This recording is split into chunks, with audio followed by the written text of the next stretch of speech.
प्रिय छात्र छात्राओं, मैं डॉक्टर एन ठाकुर, अर्थशास्त्र विभाग, as college Deoghar.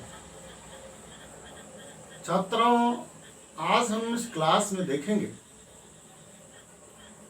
Impact of covid on employment. यह जो वैश्विक महामारी है, इसका रोजगार पर क्या प्रभाव पड़ा है, खासकर हम लोग भारत के परिप्रेक्ष्य में देखें।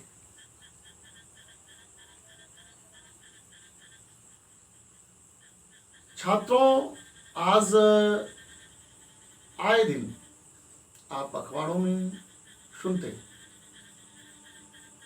कि आत्महत्या की दर बढ़ रही है, लोग अवसाद में जा रहे हैं। बहुत सारे लोगों का कहना है कि ऐसा घर में रहने से हुआ है, लेकिन यह गलत है। हो सकता है कुछ प्रतिशत यह भी सही हो, लेकिन इसका जो मूल कारण है वो आर्थिक कारण है, और उसके जड़ में है रोजगार का छटना, रोजगार का जाना।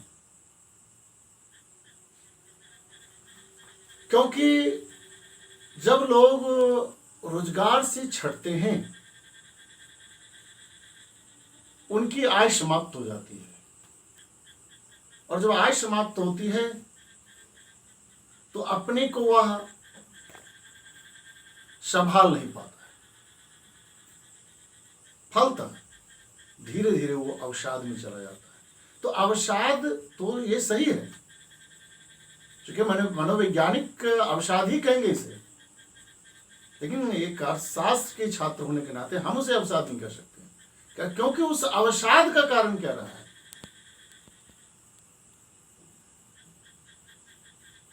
तो अवसाद का कारण है रोजगार का छटना।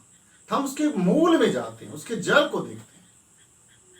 फिर हम यह भी देखेंगे इस रोजगार के छटने के बाद हमें कैसे अपने इकोनॉमिक कंडीशन को अपने अनुकूल करना है, हमें उसमें कैसे ढल जाना है,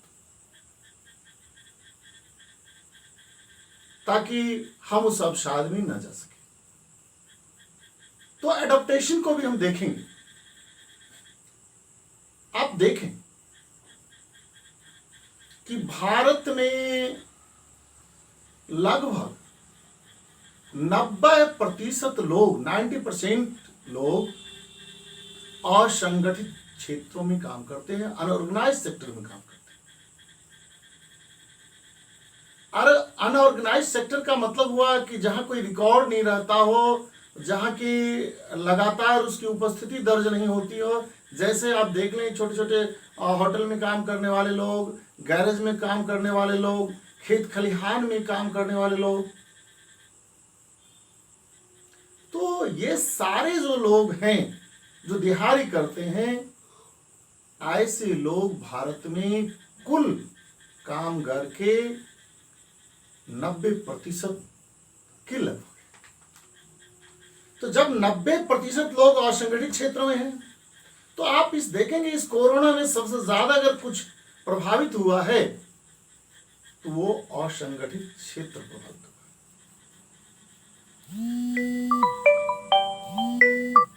खासकर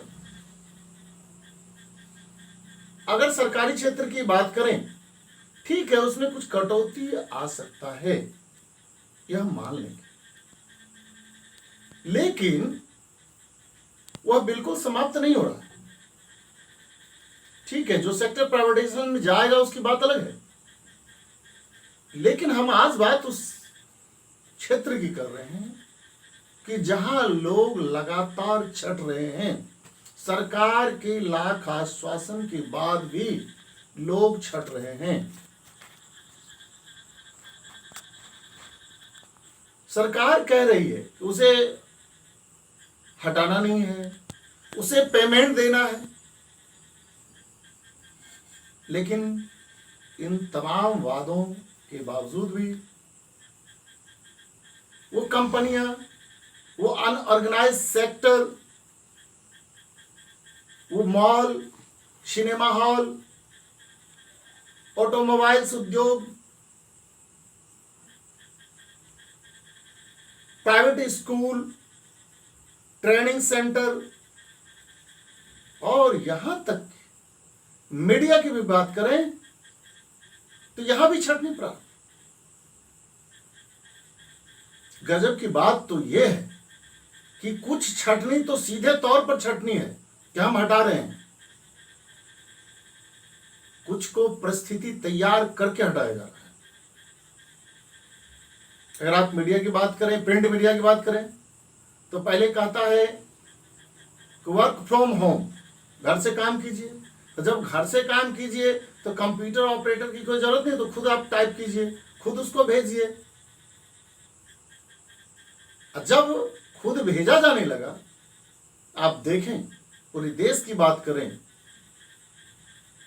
तो जितने कंप्यूटर ऑपरेटर थे लगभग की छंटनी होती चली जा रही है।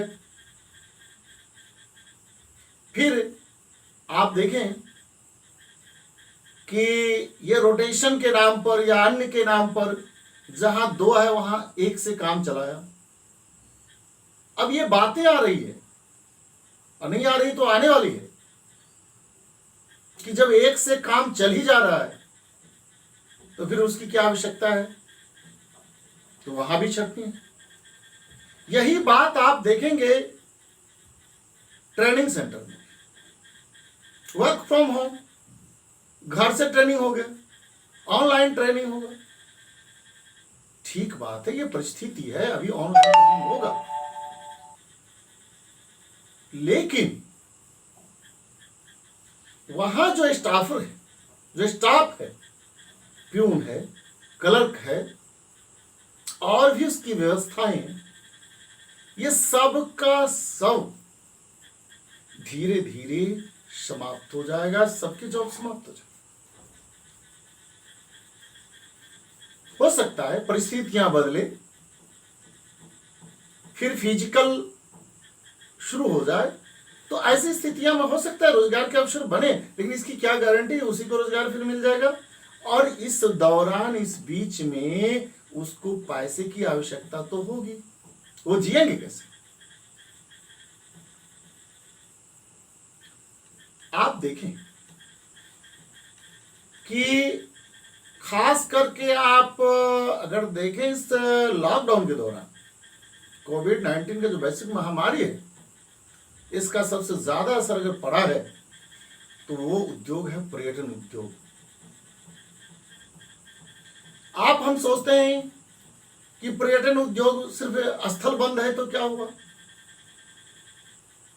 इतना ही नहीं, आप रोजगार को दो तरीके से देखें। हमें दो तरीके से इसको देखना होगा, इसका दो एस्पेक्ट लेना होगा। उदाहरण के लिए बाबा बैद्यनाथ धाम की बाबा का मंदिर बंद है, ठीक है, अच्छी बात है, कोई बात नहीं है, ये तो कोरोना के लिए बंद होना चाहिए, ठीक है। लेकिन आप इसको रोजगार के दृष्टि से जब देखेंगे तो आपको लगेगा कि नहीं, वहां का सीधा सीधा वहां के लोगों का ठीक है कुछ रोजगार मर गया, नहीं, लाखों की संख्या में लोग इन्वॉल्व थे वहां सिर्फ देवघर के ही लोग नहीं थे, दूर दूर से लोग प्रत्यक्ष रूप से, परोक्ष रूप से इन चीजों में लगा हुआ था। तो हम सोचते हैं कि सिर्फ उद्योग, पर्यटन उद्योग बंद हो गया तो वहां के होटल वाले का नुकसान है, नहीं, वहां के रिक्शा वाले को भी देखिए, वहां जो बद्दी बेच रहा है, वहां जो मिठाई बेच रहा है, वहां जो टेम्पो चालक है, तो पर्यटन उद्योग बंद होने से पूरे भारत में न सिर्फ वहां बल्कि उससे जो अप्रत्यक्ष रोजगार था वह भी बंद हो गया। ऑटोमोबाइल्स की बात करें, शेयर बाजार की बात करें, होटल की बात करें, ट्रांसपोर्टेशन की बात करें, खेल, सिनेमा हॉल, मॉल, ये सारे के सारे बंद हैं। प्राइवेट स्कूल बंद, तो सरकारी स्कूल भी, लेकिन उनका पेमेंट नहीं रुका है। लेकिन ये प्राइवेट स्कूल जो बंद है, इसके पेमेंट बंद है। हो सकता है इक्का दुक्का ऐसा हो स्कूल जो कुछ पेमेंट कर रहा हो, लेकिन मेरे समझ में तो नहीं आता ऐसा भी कहीं हो रहा है। बिल्कुल कम, वो 10% ही ऐसे स्कूल होंगे जो अपने कर्मचारियों को थोड़ा कम करके भी सैलरी दे रहे होंगे ताकि वो रहे। 90% लोग छोड़ दिए भगवान भरोसे। ये सारे लोग बेरोजगार हो गए, और ये सारे लोग ऐसे लोग हैं जिन्हें ना तो गैर सरकारी संगठन मदद के लिए आएंगे, इसलिए लोग समझते हैं वो मिडिल क्लास के हैं ना, उन्हें तो सब कुछ होगा ही, और ना उसके लिए सरकार कुछ करने जा रही है। अब समस्या यह उठती है कि ये क्या करें।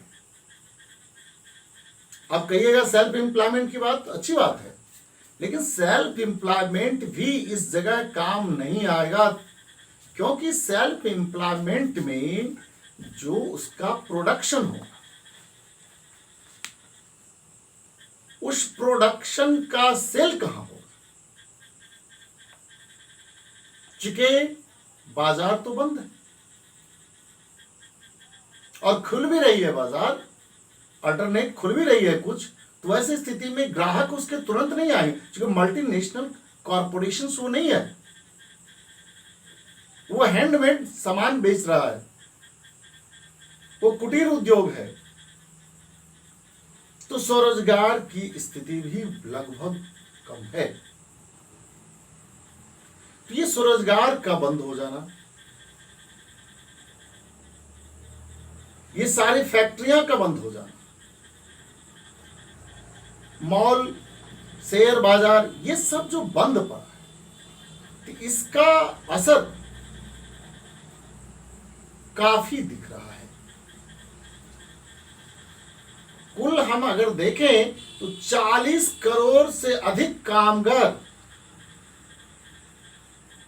इस कोरोना की अवधि में, इस महामारी पैंडेमिक के अवधि में बेरोजगार होते दिख रहे हैं।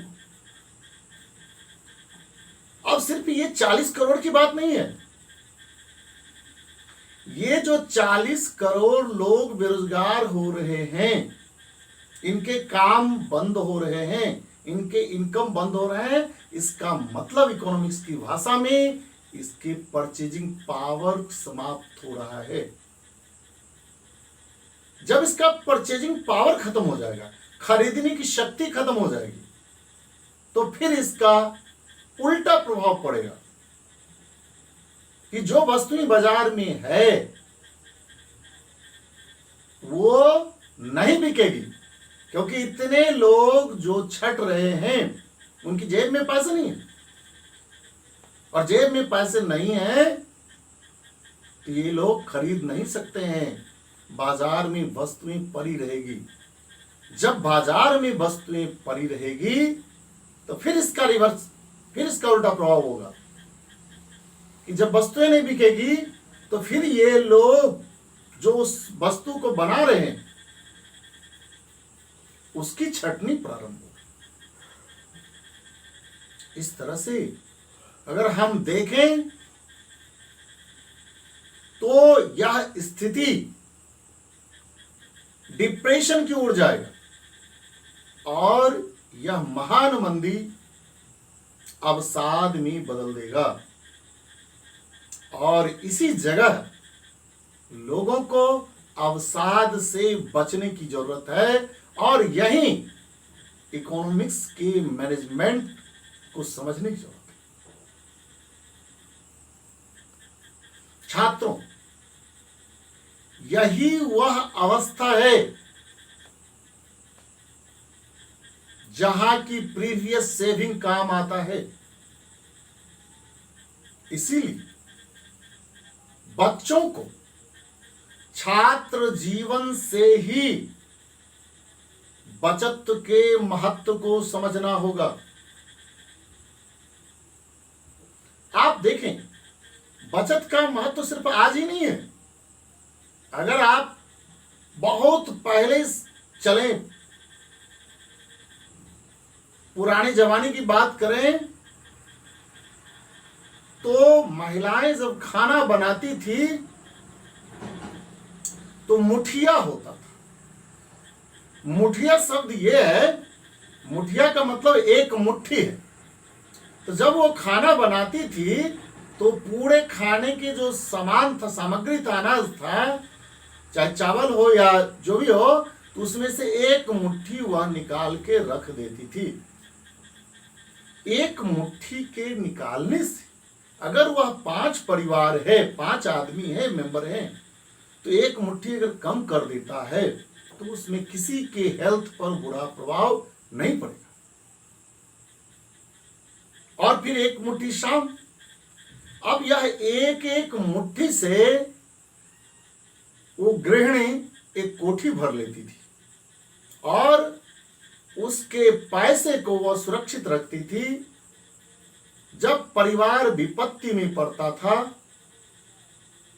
तो वो पैसे जो वो प्रत्येक दिन जमा करके रखती थी, उससे जो उसका पैसा होता था वो उस विपत्ति काल में देती थी।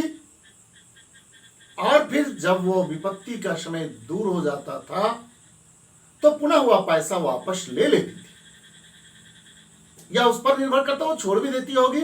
लेकिन ये बचत का महत्व है कि एक मुट्ठी से वो कितना बड़ा काम कर देती थी। तो उसी प्रकार अगर 1000 रुपया, ठीक है, उसकी सैलरी 10,000 रुपया है, अगर उसमें से वह 500 रुपया महीना ही, 10,000 में मात्र 500 रुपया महीना ही जमा करता है, तो वर्ष में 6,000 जमा करता है। भले ही 500 रुपया महीने उसको कुछ नहीं दिख रहा, लेकिन वर्ष के अंत में उसके हाथ में 6,000 होता है। अगर इस तरह से उसको फिर वो रख दे या कहीं इन्वेस्ट कर, तो उससे फिर उसे आय की प्राप्ति होगी। और ये फिर प्रति मंथ 500 फिर जमा कर रहा है, ये और पहले वाला का इंटरेस्ट ये प्लस हो जाएगा। इसी तरह से अगर वो 10 साल करता है तो विपरीत परिस्थितियों से जूझने के लिए वो तैयार रहता है। तो छात्रों, ये छात्र जीवन से ही सेविंग और इन्वेस्टमेंट की खेल खेलनी चाहिए ताकि वो अवसाद में न जाए, ताकि वो इस दौर से अपने को निकाल पाए। दूसरी जो अहम बात है वो ये है कि हमें एडजस्ट करना सीखना होगा। हमें घबराने की जरूरत नहीं है। ठीक है, रोजगार छिन गए, हमारी आय घट गई, अब हम अपने को उस स्टेटस पे अब रखे रहे। चलो भाई, हम एरिया मैनेजर थे और हम ऐसे कैसे कर सकते हैं? नहीं, यहां एक कवि हैं बिहारी जी, जिसे कहा गया सत सैया की दोहरे अरुणाविक की तीर, देखन में छोटन लगे घाव करे गंभीर। उस बिहारी के इस दोहे को यहां उदाहरण के लिए रखा जा सकता है।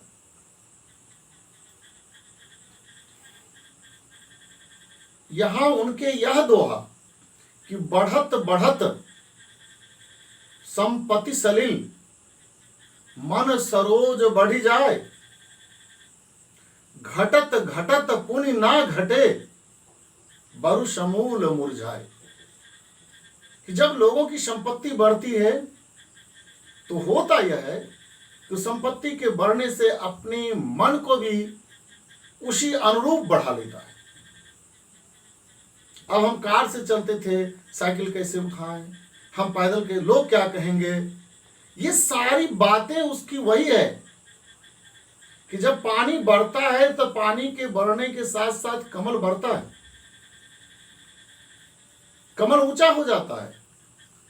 लेकिन पानी जब घटने लगता है तो पानी तो घट जाता है लेकिन कमल नहीं घटता है।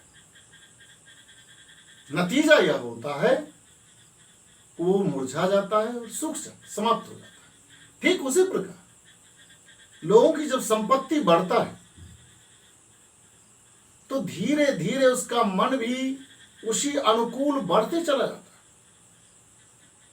लेकिन जब रोजगार छिनता है, जब संपत्ति कम होने लगता है, तो मन कम नहीं होता है, खुद को अवसाद में लेके चला जाता है। हम ऐसे कैसे कर सकते हैं, हम ऐसे कैसे जी सकते हैं। नहीं, यही जरूरत है गुड मैनेजमेंट की, बेहतर प्रबंधन की। ऐसे स्थिति में वैसे हमेशा लोगों को ऐसे जीना चाहिए था, लेकिन खासकर ऐसी परिस्थितियों में जब लोगों का इनकम कम हो रहा हो, जब लोगों का रोजगार छिन रहा हो, तो लोगों को वांटलेसनेस थ्योरी पर ध्यान देना चाहिए कि अपनी आवश्यकताओं को वो कम कर ले, एकदम मिनिमम कर ले। हम जब पैदल चल सकते हैं तो हम कार की क्या आवश्यकता है? जिस काम को हम खुद जाके काम कर सकते हैं उसके लिए नौकर की क्या आवश्यकता है? उसके लिए अलग से कुछ करने की क्या जरूरत है? आप अगर ऐसे करते हैं, अपनी लाइफ स्टाइल को, जीवन शैली को बदलते हैं, रोजगार में कमी होने के साथ, रोजगार में छटनी होने के साथ, अपने इनकम में कमी होने के साथ, लोगों को अपनी जीवन शैली तत्क्षण बदल लेना चाहिए। क्योंकि अगर वह जीवन शैली को नहीं बदलता तो वह कर्ज में जाएगा। अब फिर उस कर्ज का ब्याज प्लस आज का खर्च, फिर वो कर्ज लेगा, फिर उसका ब्याज, फिर आगे दिन का खर्च। छात्रों, उसे विशियस सर्किल ऑफ पॉवर्टी में लेके चला जाएगा, गरीबी के दुष्चक्र में लेके चला जाएगा। ऐसा चक्र जिसमें और पीछे और उलझते जाएगा और उलझते चला जाएगा, वह निकल नहीं पाएगा। फिर उसके लिए एक बड़े धक्के की आवश्यकता होगी। तो इसीलिए ऐसे क्षणों में जब रोजगार के अवसर छिन रहे हो, जब इनकम गिर रहा हो, तो लोगों को तत्क्षण देर किए बिना अपने जीवन शैली में बदलाव लेना चाहिए। अगर वो जीवन शैली में बदलाव लाता है और खुद को उसके अनुरूप ढाल लेता है, तो वह फिर अवसाद में नहीं जाएगा, फिर वो आत्महत्या नहीं करेगा और फिर उसको फेस करेगा। तो जरूरत इस बात की है कि ऐसी स्थिति में, चूंकि होता यह है कि इस तरह की जो मंदी होती है, इस मंदी में मल्टीप्लायर जीरो हो जाता है, एक्सेलेरेटर जीरो हो जाता है और मल्टीप्लायर बहुत कम हो जाता है। तो जब गुणा का प्रभाव कम हो जाता है और त्वरक बिल्कुल बंद हो जाता है, इसका मतलब है फैक्ट्रियां प्रोडक्शन करना बंद कर दिया। बहुत वो नया जो मशीन है उसका यूज नहीं कर रहा, वो उसी मशीन का अधिक से अधिक उपयोग करके प्रोडक्शन कर रहा। तो जब मल्टीप्लायर कम हो गया है और एक्सीलरेटर जीरो हो गया, ये खतरनाक स्थिति होती है। ऐसी स्थिति में ही सरकार को एक मुफ्त व्यय करने की आवश्यकता होती है, और ऐसा व्यय जिसमें पैसा सीधे ऐसे व्यक्ति के हाथ जाए, जरूरतमंद व्यक्ति के हाथ जाए जो बाजार दौड़े। सरकार फ्री में पैसा न बांटे, फ्री में बांटने से उसका गलत प्रभाव समाज पर पड़ता है। इसीलिए सरकार काम को क्रिएट करे, काम को तैयार करे।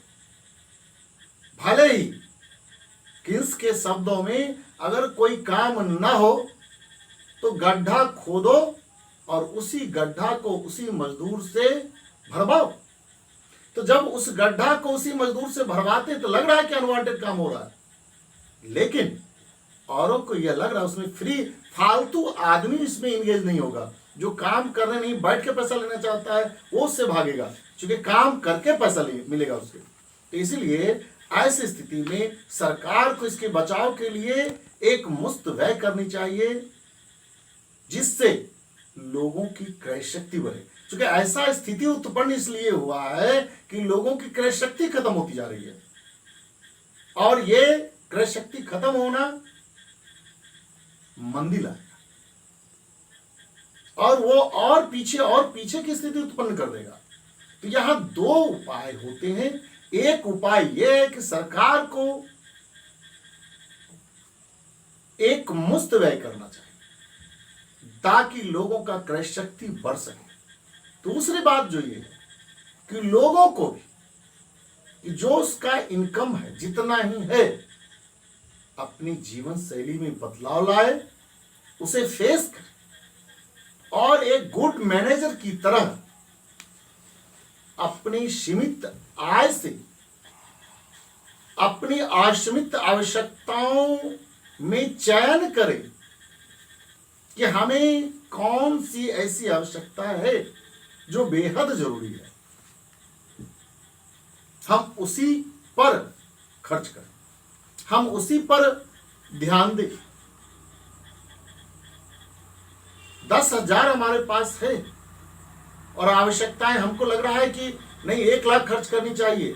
अब हम 1 लाख में हम देखेंगे कि कौन सी ऐसी वस्तु है जिसके बिना मेरा काम चल सकता है, जिसको स्थगित कर सकते हैं। तो अगर हम स्थगित कर सकते हैं तो स्थगित कर लें। तो एक अच्छे मैनेजर, गुड मैनेजर की तरह हमें इस स्थिति को फेस करना होगा। तो छात्रों, आज हम लोगों ने देखा कि जो लॉकडाउन है, जो कोविड-19 महामारी है, वैश्विक महामारी, इसका रोजगार पर क्या प्रभाव पड़ा, क्या पड़ रहा है, और इस प्रभाव से हम कैसे निपट सकते हैं, हम कैसे अपने जीवन शैली में बदलाव लाकर हम इसको फेस कर सकते हैं। तो आज की क्लास में इतना ही। धन्यवाद। मिलते हैं अगले क्लास में।